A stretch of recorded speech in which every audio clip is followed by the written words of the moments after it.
बिस्मिल्लाहिर्रहमानिर्रहीम। अल्लाहुम्मा सल्लि अला मुहम्मदिन व अला आलि मुहम्मदिन कमा सल्लैता अला इब्राहीम व अला आलि इब्राहीम इन्नका हमीदुम मजीद। अल्लाहुम्मा बारिक अला मुहम्मदिन व अला आलि मुहम्मदिन कमा बारकता अला इब्राहीम व अला आलि इब्राहीम इन्नका हमीदुम मजीद। अस्सलाम वालेकुम तमाम ख़वातीन व हज़रात और मेरे अज़ीज़ तलबा व तलबात। आज 19 अगस्त 2020 है और आज का ये लेक्चर बहुत अहमियत का हामिल है, स्पेशली उन तमाम कैंडिडेट्स के लिए, उन तमाम स्टूडेंट्स के लिए जो इस टाइम AFNS की प्रिपरेशन कर रहे हैं और जो PMA 146 की प्रिपरेशन कर रहे हैं, स्पेशली जिनका भी टेस्ट आने वाला है।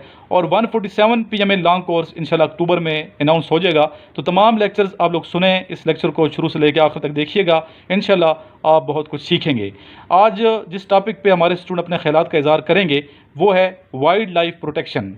और उससे पहले PMA लॉन्ग कोर्स के इनिशियल टेस्ट के जो इंपॉर्टेंट क्वेश्चंस हैं उनकी मैं आपको प्रिपरेशन कराऊंगा। तमाम क्वेश्चंस आप ज़बानी याद कर लें, लिख लें, ताकि आपको कभी ना भूलें। इसके अलावा मेरे स्टूडेंट्स, ये नीचे मैंने अपना मोबाइल नंबर लिखा हुआ है, अगर किसी को इनिशियल टेस्ट और ISSB के नोट्स चाहिए तो इस नंबर पे ज़रूर कॉल कीजिए। और मेरा मशवरा यही है कि आप दोनों नोट्स इकट्ठे मंगवा लें, जिस तरह के अक्सर मेरे स्टूडेंट्स मंगवा रहे हैं। इस नंबर पे आप मुझे व्हाट्सएप भी कर सकते हैं और कॉल भी कर सकते हैं। चलते हैं आज के फर्स्ट क्वेश्चन की जानिब। कोल्डेस्ट सिटी ऑफ पाकिस्तान, ये क्वेश्चन लास्ट टेस्ट में आया है जो अभी गुजरा है। तो कोल्डेस्ट सिटी ऑफ पाकिस्तान कौन सा है जी, बताइए। मरी नहीं है जनाब, मरी तो बारिश बहुत ज़्यादा होती है, लेकिन कोल्डेस्ट इससे भी कोल्ड सिटी है पाकिस्तान का और उसका नाम है सकरदू। सकरदू गिलगित बल्तिस्तान में है सकरदू। सबसे ठंडी जगह पाकिस्तान का जो शहर है वो है सकरदू। दूसरा क्वेश्चन है, what was the profession of miss Fatima Jinnah रहमतुल्लाह अलैह। कायद आज़म मोहम्मद अली जिन्ना बानी पाकिस्तान की जो सिस्टर हैं मोहतरमा फातिमा जिन्ना, उनका पेशा बताइए, क्या पेशा था पेशे के लिहाज से। आपका पेशा था डेंटिस्ट, आप डेंटिस्ट थी और आपको ये तो पता ही है कि आप एक बेहतरीन सियासतदान भी थी। इसके अलावा आप पेशे के लिहाज से डेंटिस्ट थी। जी, ये क्वेश्चन भी पूछा गया है कि distance between Kinjhar lake and Thatta, Thatta और किंजर लेक के दरमियान कितना फासला है, कितने किलोमीटर। ये क्वेश्चन तो आप पे छोड़ना चाहिए, कुछ खुद भी सर्च कर लिया करें। चले मैं बता देता हूँ आपको, ये 32 से 36 किलोमीटर के दरमियान है, ठीक है। उम्मुल अरब किन का लक़ब है, उम्मुल अरब यानी कि अरब की माँ। आंसर है हज़रत हाजरा रज़ी अल्लाह ताला अन्हा का, बल्कि आपके नाम अलैहिस्सलाम आएगा, हज़रत हाजरा अलैहिस्सलाम का। जी बेटा, ये क्वेश्चन इंटरव्यू में अक्सर पूछा जाता है कि वज़ू की कितनी सुनते हैं। तो ये आपको सुनते सिर्फ तादाद नहीं मालूम होनी चाहिए, बल्कि कंप्लीट सुनते भी पता होनी चाहिए। वज़ू की 13 सुनते हैं। नंबर 1 नियत करना, नंबर 2 बिस्मिल्लाहिर्रहमानिर्रहीम पढ़ना, नंबर 3 पहले 3 बार हाथ घुटनों तक धोना, नंबर 4 मिसवाक करना, नंबर 5 3 बार कुल्ली करना, नंबर 6 3 बार नाक में पानी डालना, नंबर 7 दाढ़ी का खलाल करना, नंबर 8 हाथ पाँव की उंगलियों का खलाल करना, नंबर 9 हर उज़ू को 3 बार धोना, नंबर 10 एक दफ़ा सारे सर का मसा करना, नंबर 11 दोनों कानों का मसा करना, नंबर 13 तरतीब से वज़ू करना और नंबर 13 लास्ट पे दर पे वज़ू करना, यानी कि एक उज़ू खुश्क ना होने पाए कि दूसरा धो ले, ठीक है। ये वज़ू की 13 सुनते हैं। जी स्टूडेंट्स, नेक्स्ट टॉपिक जिस पे भी आपने अपने ख्यालात का इज़हार करना है और आज 19 अगस्त रात 8 बजे तक आपने वीडियो बना के मुझे सेंड करनी है, वो टॉपिक है, क्या लड़कियां लड़कों से ज़्यादा काबिल हैं, क्या लड़कियां लड़कों की निस्बत ज़्यादा काबिल हैं। और इस पे वीडियो बना के आपने मेरे इसी नंबर पे व्हाट्सएप करना है 0323916191। इस वीडियो को ज़रूर लाइक करें, शेयर करें, ताकि दूसरों को भी फ़ायदा हो। और अभी हम आप के ख्यालात मुलाज़ा करेंगे कि कैसे आप लोगों ने अपने ख्यालात का इजहार किया है। टॉपिक था वाइल्ड लाइफ प्रोटेक्शन। आइए सुनते हैं। Starting with the name of Almighty Allah, the Rahman, the Rahim. My name is Uruj Fatma. Today my presentation topic, wildlife protection. The wildlife refers to the animals, insects, birds, etc. living in the forest Wildlife is a part of nature that maintain the balance in the ecosystem. Wildlife, in order to live a peaceful life on this earth, we need to protect the wildlife. It is our responsibility to save the wildlife and our planet. The growth of population has caused a lot of damage to the wildlife. In 1972, the Wildlife Protection Act in 1972 is an act that tries to protect the wildlife. Nearly 200 sanctuaries and national parks have been established for wildlife management. There are many ways to protect wildlife in our community, the country, and the world. Wildlife conservation is the practice of protecting wildlife, plant, and animal species and their habitat. Wildlife plays an important role in balancing the ecosystem and provides stability to different natural processes of nature. Deforestation is also one of the main reasons for the loss of wildlife. Mass killing of wildlife animals for their meat, bones, fur, teeth, hair, skin, etc. are going on throughout the world. Therefore, the need for wildlife conservation has now become a necessity. The goal of wildlife conservation is to ensure that nature will be around for future generations to enjoy, and also to recognize the importance of wildlife and wilderness for humans and other species alike.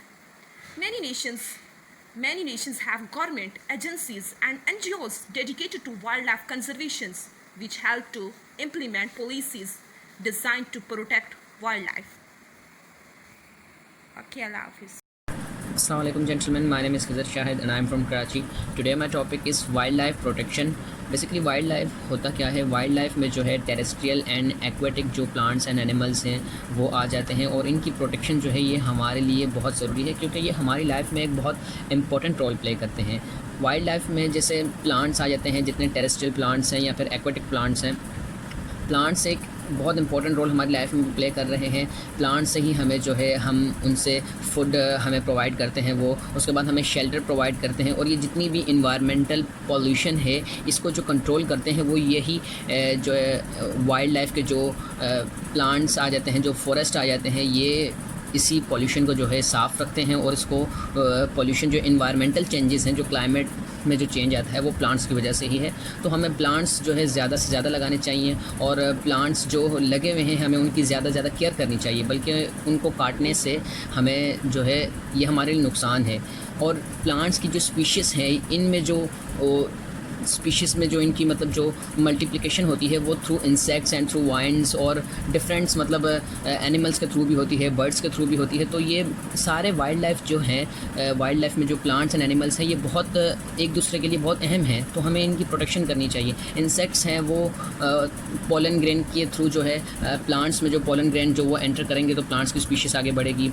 इसी तरह birds भी करेंगे, seeds जो एक जगह से दूसरी जगह पहुँचाते हैं, जिसकी वजह से प्लांट्स जो है वो उसकी जो स्पीशी है वो एक जगह से दूसरी जगह ग्रो करती है। प्लांट्स को तो मूव नहीं कर सकते, तो ये दूसरी थ्रू जो है उनको एक प्लांट्स को जो है इंसेक्ट्स और ये वाइंड्स और एनिमल्स एंड बर्ड्स के थ्रू जो है इनकी स्पीशीज़ आगे बढ़ती है। तो हर एक जो टेरेस्ट्रियल जो एनिमल हो गया या प्लांट हो गया वो बहुत ज़रूरी है वाइल्ड लाइफ के लिए। इसी तरह हम देखें कि जो एनिमल्स हैं, हम जितने भी एक्सपेरिमेंट्स करते हैं लेबॉर्ट्रीज़ में, तो वो हम क्लोनिंग करते हैं अगर, तो वो थ्रू हम एनिमल्स के थ्रू करते हैं। जैसे अगर हमें कोई मेडिसिन बनानी है तो, और हम ऐसा एनिमल चूज़ करेंगे जिसके जो बॉडी पार्ट्स हैं जो वो इंसान से, जो ह्यूमन से हैं, वो रिलेट करते हों, तो हम उसके ऊपर एक्सपेरिमेंट करते हैं लेबॉर्ट्रीज़ में और फिर उसके मेडिसिन बनाते हैं। इसी तरह जो बैक्टीरिया हो गया, जो फंजाई, जितने भी डिकम्पोजर्स हैं, तो ये भी वाइल्ड लाइफ के लिए बहुत इंपॉर्टेंट हैं। मतलब अगर कोई डेड बॉडी है तो ये जितने भी जो डिकम्पोज़र्स हैं ये उसको डिकम्पोज करके उस बॉडी को, तो उसमें जो जितने भी न्यूट्रिएंट्स बनाते हैं ये हमारे लिए जो है फ़ायदेमंद है। तो वाइल्ड लाइफ की प्रोटेक्शन बहुत ज़रूरी है हमारे लिए। वाइल्ड लाइफ के लिए जो नेशनल पार्क्स बनाए जाते हैं, ये उन वाइल्ड एनिमल्स को एक न्यू हैबिटेट दिया जाता है, मतलब उनका जो एरिया है जहाँ उन्होंने रहना है, उनका जो हैबिटेट है, उस हैबिटेट को हम एक अच्छा शेल्टर प्रोवाइड करते हैं ताकि हम इनकी जो ब्रीडिंग है उसको हम सेव कर सकें। और जिस स्पीशी की ब्रीडिंग जो है, जिसकी नस्ल कम हो, तो उसे हम क्या करते हैं, उसे हंट करने में भी हम थोड़ा है उसके शिकार नहीं करते। और उसकी सेफ्टी के लिए जो है जितने भी रूल्स एंड रेगुलेशन लगाए जाते हैं वो वाइल्ड लाइफ प्रोटेक्शन के लिए लगाए जाते हैं। So wild life is plays an important role in our life. So हमें चाहिए कि हम वाइल्ड लाइफ की ज़्यादा से ज़्यादा प्रोटेक्शन करें।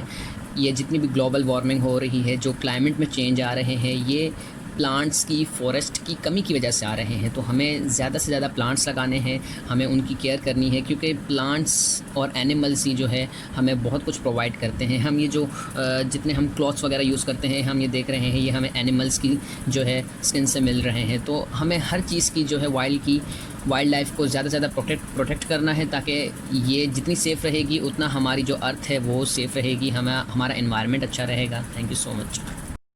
अस्सलाम वालेकुम, मेरा नाम एजाज़ुल्लाह है।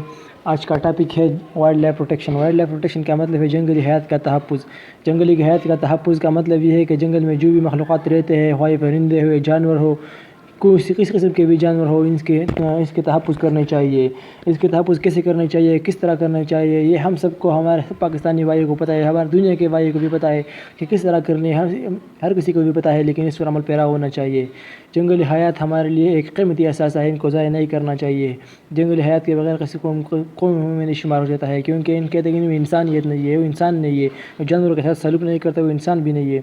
इसका मतलब है कि जंगली हयात का तहफ़्फ़ुज़ बहुत ज़रूरी है। हमें चाहिए कि हम जंगली हयात का तहफ़्फ़ुज़ करें, इसका बगैर ज़रूरत के शिकार न करें। अगर ज़रूरत भी हो तो उनको शिकार करना नहीं चाहिए, इससे नस्ल ख़त्म हो जाता है, हमें नहीं चाहिए। रब्बी यस्सिर वला तुअस्सिर वतम्मिम बिल खैर। जेंटलमैन, जो टॉपिक हमें असाइन हुआ है आज लेक्चरेट के लिए, वो वर्ल्ड लाइफ प्रोटेक्शन की है। वर्ल्ड लाइफ की प्रोटेक्शन हमारी जिम्मेदारी है, हमारी नेशनल ड्यूटी है। यानी वर्ल्ड लाइफ रहेंगे तो हमारा जो इकोसिस्टम है बेसिकली वो एक बैलेंस तरीके से चलता है। यानी हर चीज़ का जो है, हर शे को अल्लाह ताला ने ख़ास मकसद के तहत बनाया है। ऐसा नहीं है कि हर शे बेमकसद बनाया गया है। अगर चीता हो या बर्फ़ानी बर्फ़ानी तो चीते होते हैं, इसके अलावा स्नो लिपर्ड हो गए, एंडस डॉल्फिन हो गए, इस तरह के जो हमारे पास बिल्कुल जिनकी लाइफ ही बिल्कुल ख़ात्मे के करीब पहुँच चुकी है, इनके अब जो है नस्लों की हिफाजत करना हमारी ज़िम्मेदारी है।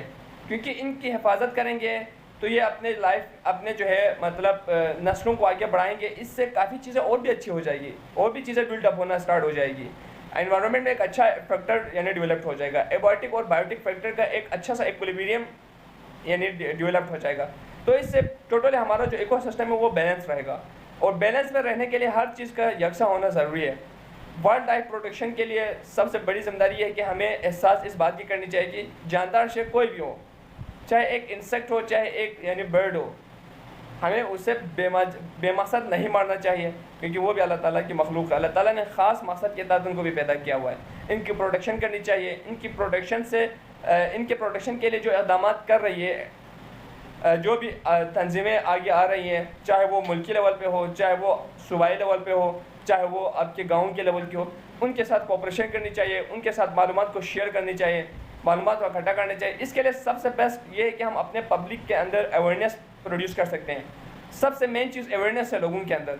लोगों को हम अवेयरनेस दिला सकते हैं। अगर हम लोगों को अवेयरनेस दिलाने में कामयाब हो जाएंगे तो इनकी जो है लाइफ थ्रेट्स में नहीं रहेगी, क्योंकि बहुत सारे अब देख चुके हैं कि बहुत सारे जो ऐसे यानी जानवर थे जो अब नापित हो चुके हैं। इसके लिए हम सेमिनार्स अरेंज कर सकते हैं, एज अ स्टूडेंट्स डिबेट्स रख सकते हैं। इसके अलावा हम छोटे छोटे मूवीज़ बना सकते हैं। यूट्यूब चैनल वगैरह में इनकी अहमियत, इंपॉर्टेंस ऑफ यानी बायोटिक एंड एबायोटिक फैक्टर के नाम से तो बहुत सारी चीज़ें हम कर सकते हैं। तो मैं समझता हूँ एबायोटिक फैक्टर के साथ साथ बायोटिक फैक्टर के साथ साथ abiotic factor as well as इन तमाम चीज़ों की हिफाजत हमारी ज़िम्मेदारी है। हमें इससे रिलेटेड जो भी ऑर्गेनाइजेशन तंजीमें काम कर रही है उन्हें दाद देना चाहिए, सराहना चाहिए, और साथ साथ इनकी प्रोटेक्शन के लिए हमें भी अपना हिस्सा ज़रूर डालना चाहिए। Thank you. Assalamu alaikum sir, my name is Muharram Ali. I am from Larkana Sid. Today my topic is wildlife protection. In general, wildlife refer to all non-cultivative plants and non-domestic animals. हर वो चीज़ जो हम खुद नहीं किया, सारे planets जो खुद ब खुद होते हैं, हर वो एनिमल्स जो नेचुरल इकोसिस्टम में पल रहा है, बढ़ रहा है, हमने उसे घर में नहीं पाला है। As are knows wildlife game animals दूसरे नंबर पे and planets have been major source of food for humans. हम उससे शिकार करते हैं अपने खुराक के लिए, हम खुद के लिए फ़ायदेमंद उसको समझते हैं जो डायरेक्टली हमारे लिए फ़ायदेमंद है, और नुकसानकार उसको समझते हैं जो डायरेक्टली हमारे लिए नुकसानकार है। उनको बचाने के लिए बचाना हमारी ज़िम्मेदारी है जो हम भूल बैठे हैं। सबर नहीं तो ये नस्लें ख़त्म हो जाएंगी इस दुनिया से ही। Okay sir, thank you. औज़ुबिल्लाहिमिनश्शैतानिर्रजीम बिस्मिल्लाहिर्रहमानिर्रहीम अस्सलामु अलैकुम वरहमतुल्लाहि वबरकातुहू। मेरा नाम उमर सिदात है और मेरा ताल्लुक़ रावलपिंडी से है। मैंने अपना इनिशियल टेस्ट क्लियर कर लिया। मैं सर इमरान की एकेडमी में पढ़ता था और सर इमरान के नोट्स भी थे मेरे माध्यम से मैंने तैयारी की, और अल्लाह ताला ने मुझसे कि मैं भी अता फरमाई। मैं अल्लाह ताला से दुआ करूँगा कि अल्लाह ताला सर इमरान को लंबी उम्र और सेहत ज़िंदगी अता फरमाए, आमीन या रब्बल आलमीन। औज़ुबिल्लाहिमिनश्शैतानिर्रजीम बिस्मिल्लाहिर्रहमानिर्रहीम। मेरा जो टॉपिक है वो ये है कि वाइल्ड लाइफ प्रोटेक्शन, कि किस तरह हम जो जंगल में रहने वाले जानवर हैं और जो दरख्त हैं जो कि वहाँ उगे होते हैं, जो कि इंसान के लिए एक अहम किरदार अदा करते हैं, उसको ऑक्सीजन मुहैया करते हैं और बहुत से फ़वाइद हैं जो कि इंसान को मिलते हैं, और हम जानवरों की हिफाजत के लिए कौन से ऐसे इक़दाम कर सकते हैं कि जो उनकी ज़िंदगी है वो भी बेहतरीन बन सकती है। जानवर और जो उसके जंगल के अंदर दरख्त होते हैं वो इंसान को फ़ायदा देते हैं और इसी में इंसान की भलाई है, लेकिन देखा गया है कि इंसानों ने जानवरों का बेतहाशा गलत इस्तेमाल किया, कि उनका शिकार किया, उनको मार दिया गया। सिर्फ हाथी के दांत के लिए एक पूरा हाथी उन्होंने मार दिया है, और दरख्तों को इस कदर काट दिया गया है कि जिसकी वजह से पोल्यूशन जैसे मसाइल आपके मुल्क के अंदर और इस दुनिया के अंदर ज़ेरे गौर हैं। और दरख्त जो हैं वो आपके लिए एक बेहतरीन माहौल फराहम करते हैं, आपके और आपके बच्चों को तंदुरुस्त रखने में अहम किरदार अदा करते हैं। और जो जानवर होते हैं वो एक जंगल की ज़ीनत होती हैं, वो एक जानदार चीज़ होती हैं, उनका भी हक़ होता है, वो एक मुआशरे के अंदर रहते हैं, तो उनकी जो हिफाजत के लिए वो हम किस तरह के इक़दाम कर सकते हैं कि जो उनकी नस्ल है और जो दरख्त हैं, जो जंगल है, हम उनको किस तरह हरा भरा और उनकी ज़िंदगी के अंदर किस कदर आसानियाँ पैदा कर सकते हैं। तो सबसे पहली चीज़ के जो जानवरों का शिकार है इसको ख़त्म होना चाहिए, कि ऐसे जानवर जो हमारे लिए फ़ायदा मंद हैं, ऐसे जानवर के जिनको कत्ल करना या जिनको मार देना नुकसानदेह है, तो ऐसी चीज़ों को ख़त्म करना होगा और हुकूमत को इसके लिए बेहतर से बेहतर इक़दाम करने होंगे। और जो हमारे दरख्तों की कटाई है उसको भी रोकना चाहिए, ताकि ये जो दरख्त हैं ये हमें एक बेहतरीन माहौल दें, हमें ऑक्सीजन मुहैया करें, और जो हमारी गाड़ियों का धुआं होता है उसको भी ये ख़त्म करने में एक अहम किरदार अदा करते हैं। तो जानवर और जो दरख्त हैं वो इंसान के लिए फ़ायदा मंद है और इनकी हिफाजत के लिए हुकूमत को इक़दाम करने चाहिए, और जो इनकी नस्ल है इनको नापैद होने से रोकना चाहिए, ताकि आने वाले वक्त के अंदर ये हमें फ़ायदा दे सके और हम इनसे फ़ायदा ले सके, क्योंकि इससे ज़्यादा फ़ायदा इंसानों को ही होना है। Thank you. ताकि आने वाले वक्त के अंदर ये हमें फ़ायदा दे सके और हम इनसे फ़ायदा ले सके, क्योंकि इससे ज़्यादा फ़ायदा इंसानों को ही होना है। Thank you.